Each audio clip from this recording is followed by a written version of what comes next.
Chapter 25. Now 3 days after Festus had arrived in the province, he went up to Jerusalem from Caesarea.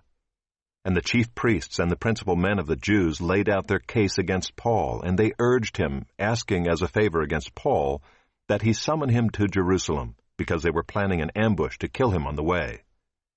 Festus replied that Paul was being kept at Caesarea, and that he himself intended to go there shortly. "So," said he, "let the men of authority among you go down with me, and if there is anything wrong about the man, let them bring charges against him." After he stayed among them not more than 8 or 10 days, he went down to Caesarea. And the next day he took his seat on the tribunal and ordered Paul to be brought. When he had arrived, the Jews who had come down from Jerusalem stood around him, bringing many and serious charges against him that they could not prove. Paul argued in his defense, "Neither against the law of the Jews, nor against the temple, nor against Caesar have I committed any offense." But Festus, wishing to do the Jews a favor, said to Paul, "Do you wish to go up to Jerusalem and there be tried on these charges before me?"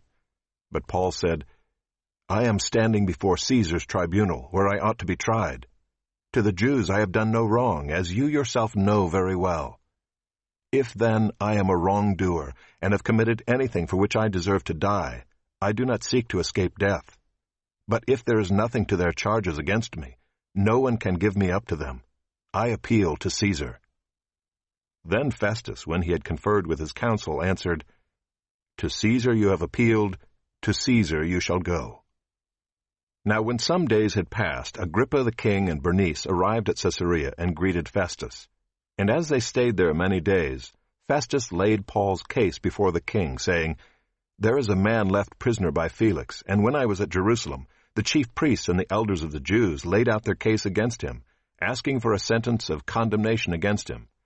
I answered them that it was not the custom of the Romans to give up anyone before the accused met the accusers face to face, and had opportunity to make his defense concerning the charge laid against him. So when they came together here, I made no delay, but on the next day took my seat on the tribunal, and ordered the man to be brought. When the accusers stood up, they brought no charge in his case of such evils as I supposed.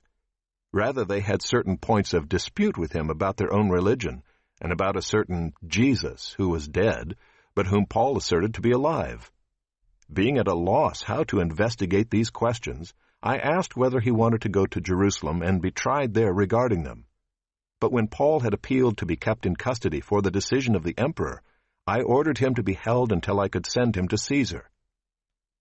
Then Agrippa said to Festus, "I would like to hear the man myself." "Tomorrow," said he, "you will hear him." So on the next day Agrippa and Bernice came with great pomp, and they entered the audience hall with the military tribunes and the prominent men of the city. Then at the command of Festus, Paul was brought in, and Festus said, "King Agrippa and all who are present with us, you see this man about whom the whole Jewish people petitioned me, both in Jerusalem and here, shouting that he ought not to live any longer. But I found that he had done nothing deserving death. And as he himself appealed to the emperor, I decided to go ahead and send him. But I have nothing definite to write to my lord about him. Therefore I have brought him before you all, and especially before you, King Agrippa, so that after we have examined him, I may have something to write. For it seems to me unreasonable in sending a prisoner not to indicate the charges against him."